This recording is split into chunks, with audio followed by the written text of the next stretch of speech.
Hello everyone, welcome to Prince Civil Services YouTube channel, a visionary program of Prince EduHub Seeker. I'm Dheeraj Rajpurohit and today we are going to discuss G7.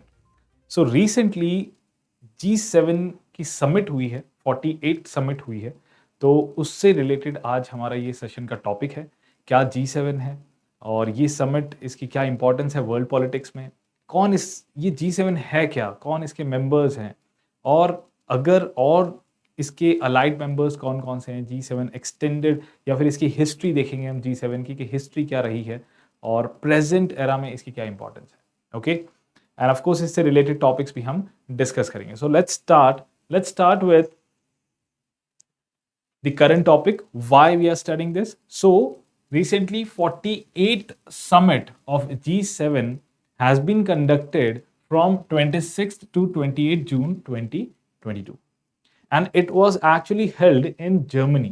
ये कहाँ पे हुआ था Germany में. So Germany is the current president of G7 for 2022 और इससे पहले भी 2015 में जर्मनी ने इसी जगह पे क्लोज एल्मोई, ये आपकी बवेरिया एल्प्स में है, वहां पे ही 2015 में इन्होंने समिट कंडक्ट करवाया था. इन टोटल जर्मनी के पास ये 7th टाइम प्रेसिडेंसी आई है, इंक्लूडिंग दिस वन 2022 को इंक्लूड करते हुए 7 टाइम्स जर्मनी इसकी प्रेसिडेंसी रख चुका है. नेक्स्ट ईयर 2023 के अंदर Japan will be the president and Japan will hold the G7 summit for 2023. It has yet to announce, अभी तक उन्हें अनाउंस करना है किस जगह पे वो ये होल्ड करेंगे, बट ये इंपॉर्टेंट है. इस साल जो प्रीलिम्स देंगे उनके लिए ये सारे फैक्ट्स बहुत इंपॉर्टेंट है दैट बिकॉज कई बार यूपीएससी आपको बैकग्राउंड इंफॉर्मेशन भी मांग लेती है. फॉर एग्जाम्पल लाइक 2015 में ये यहीं पे हुआ था, समिट जर्मनी ने करवाया था. टोटल 7 टाइम्स ये यहाँ पे प्रेसिडेंट रह चुका है, प्लस नेक्स्ट ईयर कौन रहेगा, Japan. Now moving further, let's see who all are the members of G7. What is G7? So G7 is an informal forum of leading industrialized nations.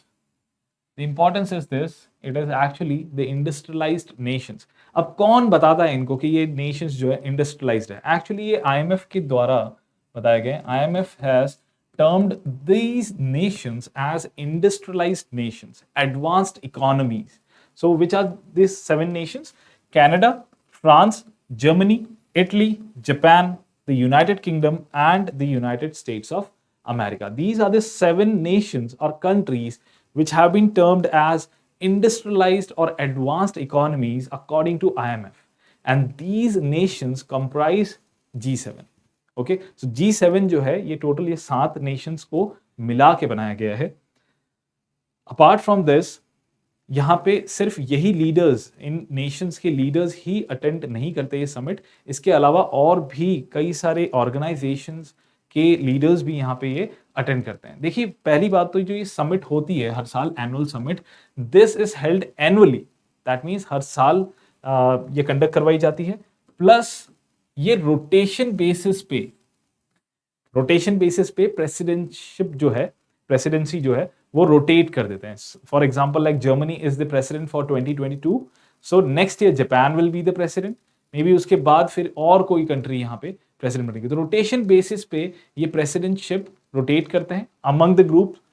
Along with that, यानी कि ये 7 Nations के जो leaders हैं उनके अलावा बहुत ऐसे इंटरनेशनल इंपॉर्टेंट इंटरनेशनल ऑर्गेनाइजेशंस हैं. For example like European union, IMF, world bank, the United Nations, ये इनके लीडर्स भी यहाँ पे ये प्रेजेंट होते हैं. इस मीटिंग्स में ये भी प्रेजेंट होते हैं, ये भी पार्ट लेते हैं. the leaders of these leading organizations are also invited for these summits, G7 summits. अब इस साल के प्रीलिम्स के लिए एक और important fact, you should also know that who all other than the G7 nations, which all countries were invited. So in total 6 countries were invited here, including India. हमारे प्रधानमंत्री श्री नरेंद्र मोदी वो अटेंड करने गए हैं G7 समिट, उन्होंने attend की है. So India, Argentina, Indonesia, Senegal and South Africa, see along with that Ukraine को भी मिलूंगा, ये भी एक सिक्स्थ कंट्री है, बट यहाँ पे एक स्पेशल कैच है जो प्रीलिम्स में पूछा जा सकता है कि ये 5 कंट्रीज ने तो पार्ट लिया है जाके, है ना, ये फिजिकली वहां जाके वो प्रेजेंट रहे हैं उस मीटिंग के अंदर. Now Ukraine was virtually present,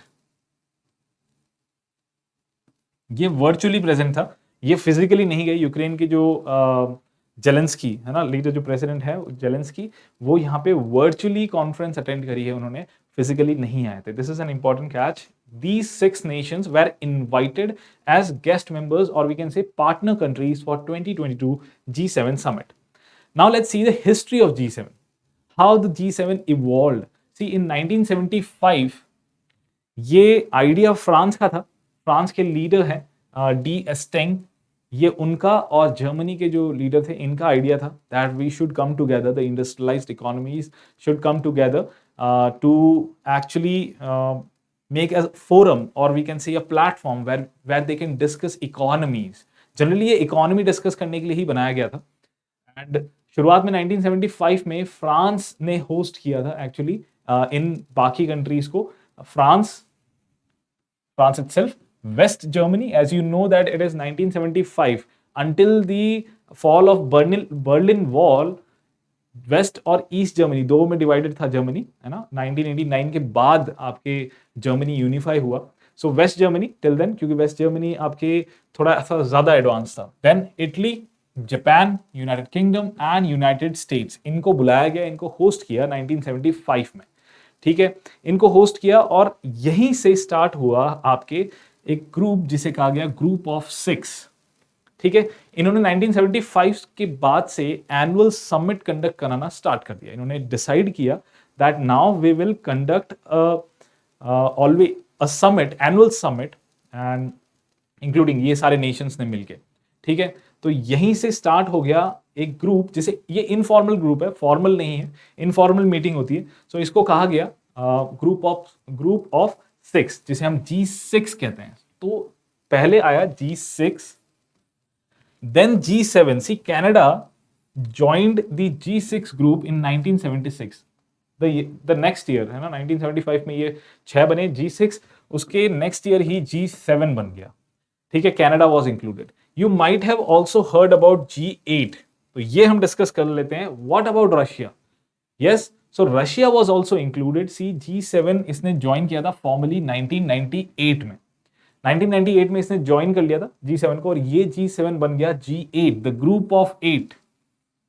okay, but due to 2014 Crimean crisis, the annexation of Crimea by Russia was actually ejected from G8 political forum in March 2014. 2014 में रशिया ने क्रीमिया एनेक्स कर लिया था. क्रीमिया पहले Ukraine का part था, फिर Russia ने इसे एनेक्स कर लिया. इसी वजह से G8 से इसे निकाल दिया गया, एंड ये G8 वापस G7 बन गया. तो G8 आपका 1998 से लेके 2014 तक, और G7 from 2014 till present. Okay, so this was the history of G6, G7, G8, and then again G7. Now, what about China? China is a big economy. So why is China not included here? See, because IMF and other main global institutions do not consider China an advanced country, and because of its relatively low net wealth per adult and HDI, Human Development Index. ये कम है इनका, human development index कम है, plus इनकी लो per capita income जो है that is also low, है ना. वो वेल्थ जो है वो भी कम है, क्योंकि यहाँ पॉपुलेशन बहुत ज्यादा है. इस क्राइटेरिया की वजह से, कैटेगराइजेशन की वजह से, China is not included in G7. Okay, so here I'll end my video, the session. I hope you like the video. G7 के बारे में हमने काफी कुछ जाना. And if you like the video, please hit the like button. And अगर अब तक आपने सब्सक्राइब नहीं किया है, then please hit the subscribe button and subscribe the channel for more updates like this. We'll meet again in the next session. Till then, take care and God bless you all. Thank you.